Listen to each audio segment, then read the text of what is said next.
All right, guys, it's been a while since my last video, and today we are going to look at the Vigilance Cloud TCO calculator. It essentially is a simple calculator that tells you how much it would cost for you to migrate a typical workload to any of the major cloud providers we have today, namely AWS, Azure, Oracle Cloud, and Google Cloud. We also do a comparison, pardon me, between what it would cost to run the same type of workload on premise or with a typical private cloud provider. And private cloud providers can be essentially, IBM, Oracle On Demand, etc. Um, so this is the URL that you see on top, vigilant-inc.com/TCO-analysis. Once you get to this page, and this is publicly available, this is free to use. At the end of the calculations, you get a report that you can download, and it shows you, we'll go through the report as well. It's pretty descriptive. Before you can run the calculator, it essentially asks you for your information, and you can, if there is anything specific you want to add and would want further help on, you can add a message, but this should do it. You cannot use your personal email, so I'm going to use my work email here. And company name is Vigilant, and that's about it. All right, now let's get to the calculator.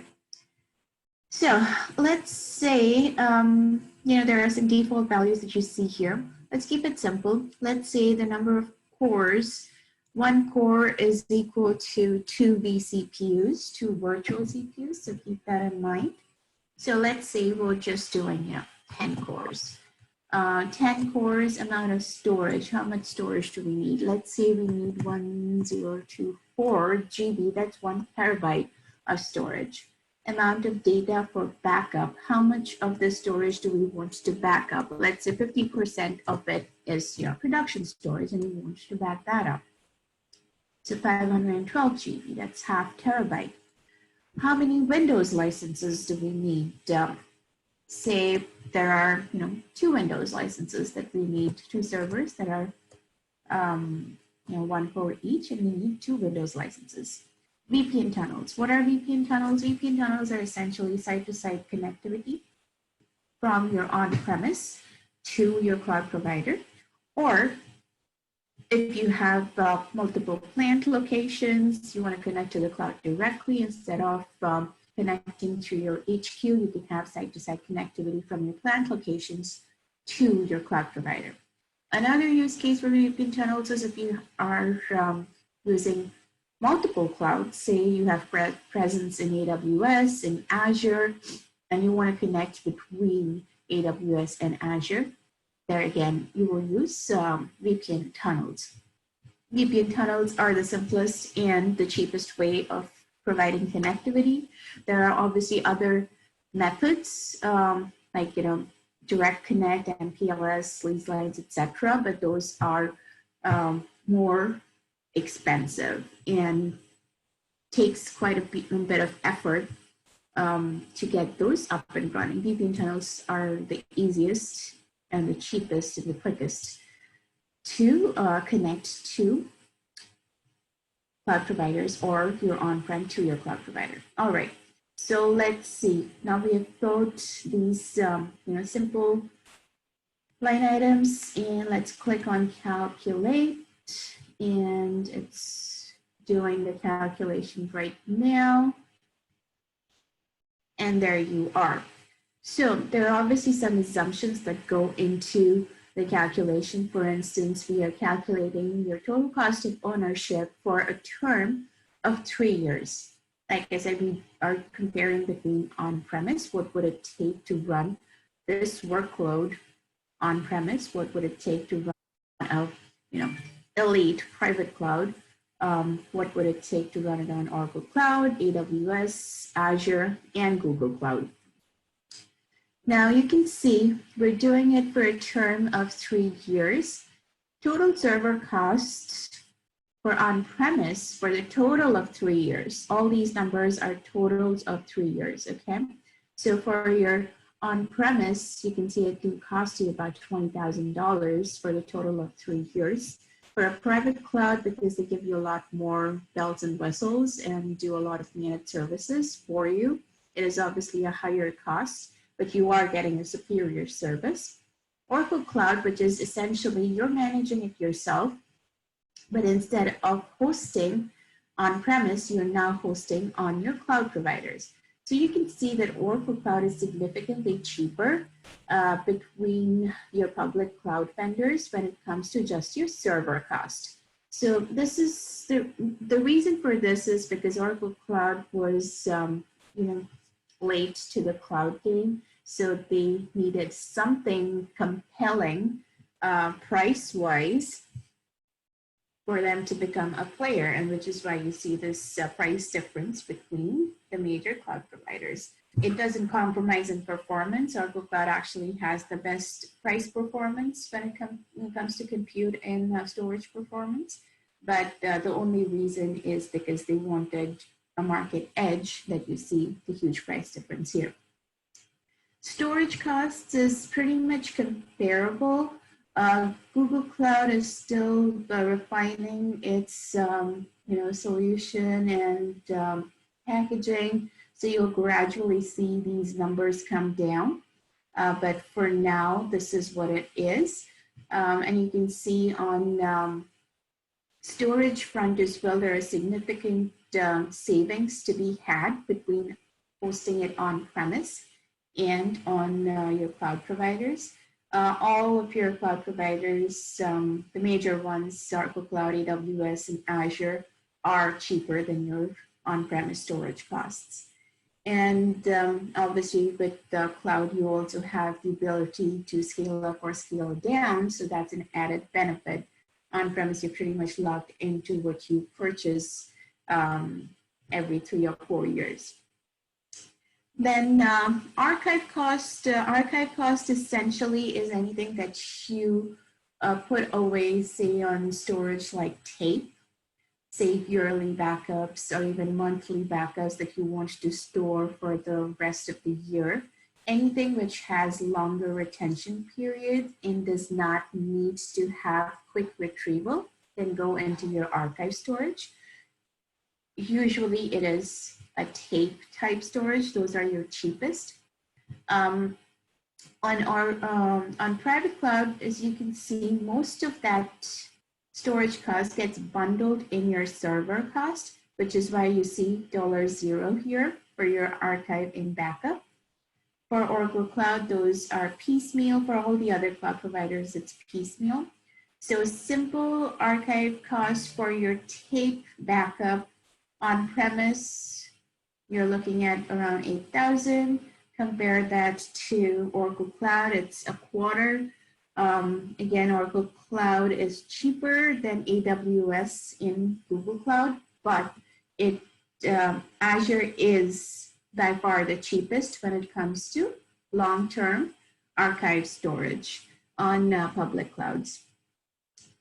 Backup cost is essentially backup on disk, right? So this would be for shorter retrieval. So say your daily backups that you want, full backups, incremental backups of your database that you want to have a copy on disk, which you can, in the event that you need to restore, you can quickly restore. Tape can be a lot more involved. It can be offsite. So getting data restored back from tape takes usually, anything from 12 to 24 hours, if not more in some cases. So the backup piece here is essentially for disk backup on disk that has quicker restoration times. Again, like I said, for private cloud, usually they bundle that with your server costs. So there is no additional cost for backup here. For Oracle Cloud, again, you can see that Oracle Cloud and Google Cloud are pretty much comparable when it comes to backup storage. Now, backup storage for Oracle Cloud, you'll see that it's a little higher than AWS and Azure. The reason is the quality of the disks that are used for backup on Oracle Cloud. You'll have quicker retrieval times than the other providers. Google Cloud and Oracle Cloud are comparable, but if you are only simply looking at price, even for object storage backup costs, Azure is obviously the cheapest. Networking costs. So networking cost is essentially on-premise is, all of your cabling, your connectivity, your telecom, et cetera, anything that goes with your routers, your switches, even your firewall and security, all of that comes under networking cost. On-premise, it's not as much for 3 years because those are mostly one-time setups, right? And then on private cloud, usually it will be a little higher than what will be on-prem, simply because a lot of times you are getting superior quality of service because private cloud has its own, they have stricter SLAs to maintain, etc. So you're essentially paying a premium for a superior service. On public clouds, though, Oracle Cloud, this was another differentiator that Oracle, wanted to put in place to gain market share, boost sales.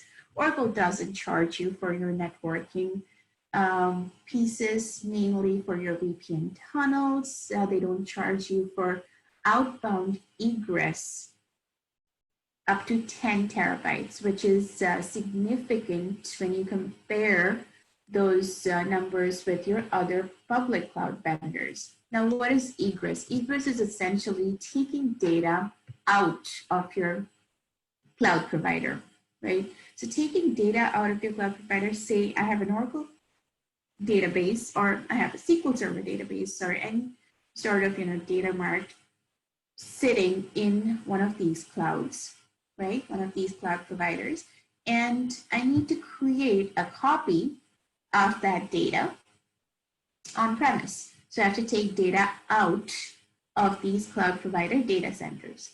So typically, cloud providers charge you for taking data out of their data centers. They don't charge you for putting data in, but they do charge you for taking data out.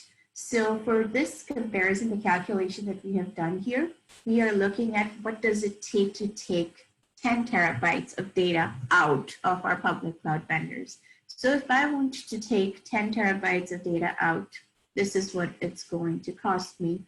10 terabytes of data per month out, this is going to cost me about this much per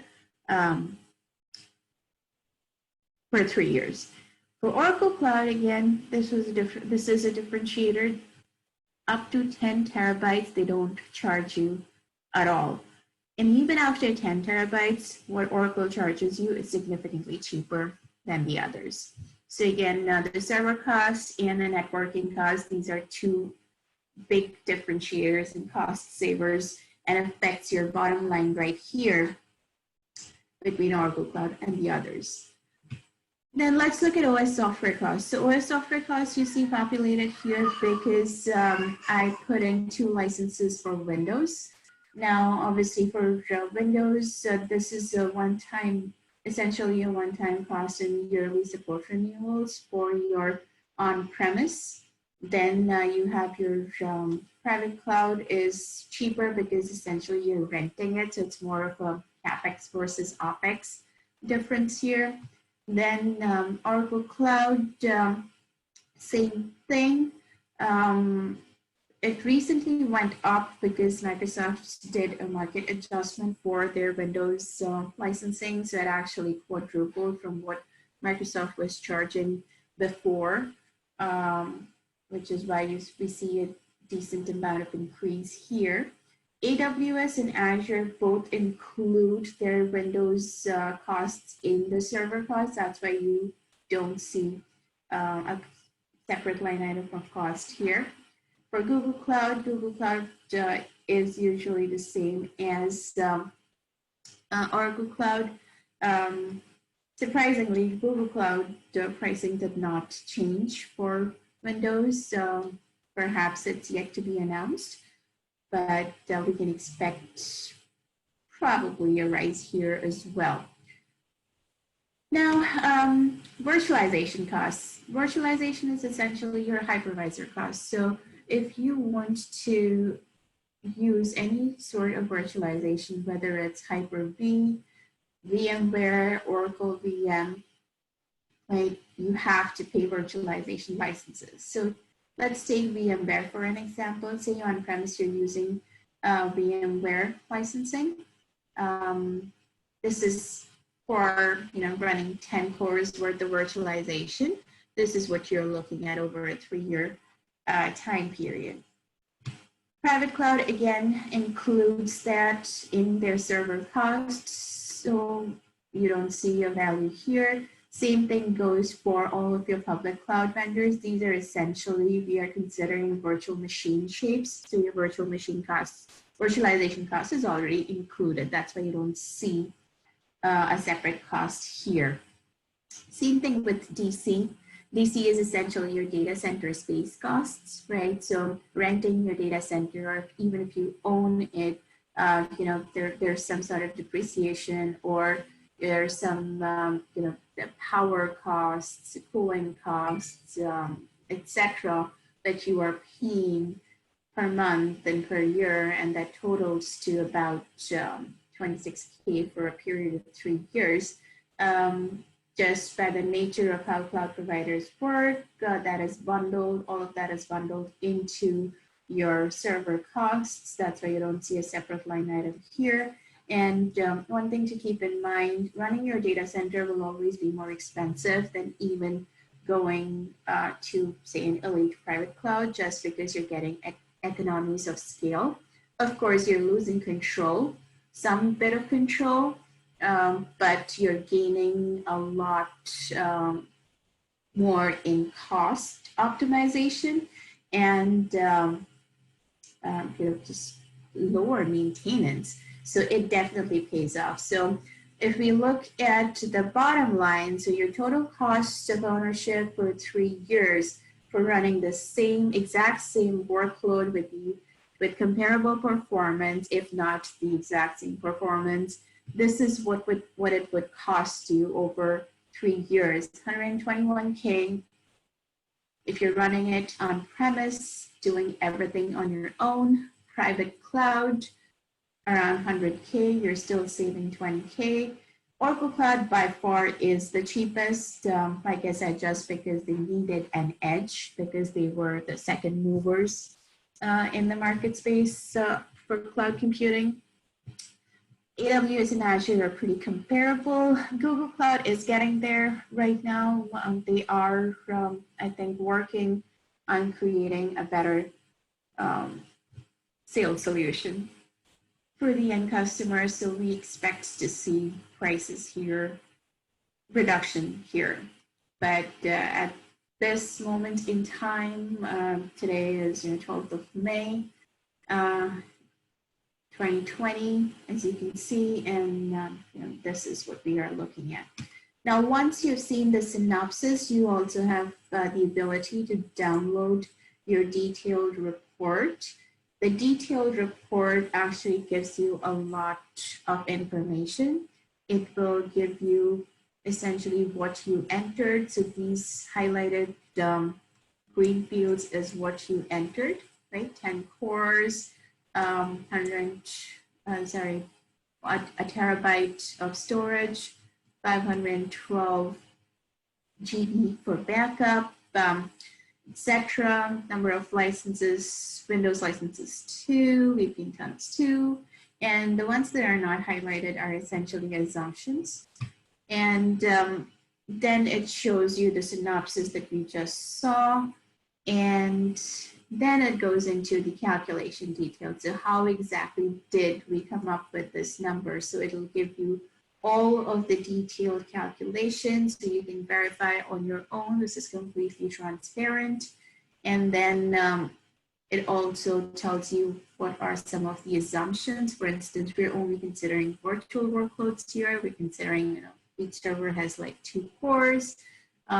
This is for keeping the calculations and the comparison as standard as possible. So you'll see all of the assumptions here, and then you'll see the rates and shapes for each public cloud that we have considered for this calculation. The choice of shapes essentially is to keep your performance standard, right? So all of these compute shapes that you see for Oracle Cloud, AWS, Azure, and Google Cloud, these are all equal when it comes to performance. The pricing obviously differs, but the performance is standard. And here it shows the last time when these rates, etc., shapes were updated. So that's pretty much it. And you're free to download and use this report. Of course, read the disclaimer. And that's it. And if you have any questions, you can always reach out to me at Mukherjee@vigilant-inc.com. And I will be posting this on my LinkedIn as well. So feel free to reach out to me over LinkedIn. All right. Thanks, guys. Thanks for listening. And hopefully I'll have my next video sooner than later. Thank you.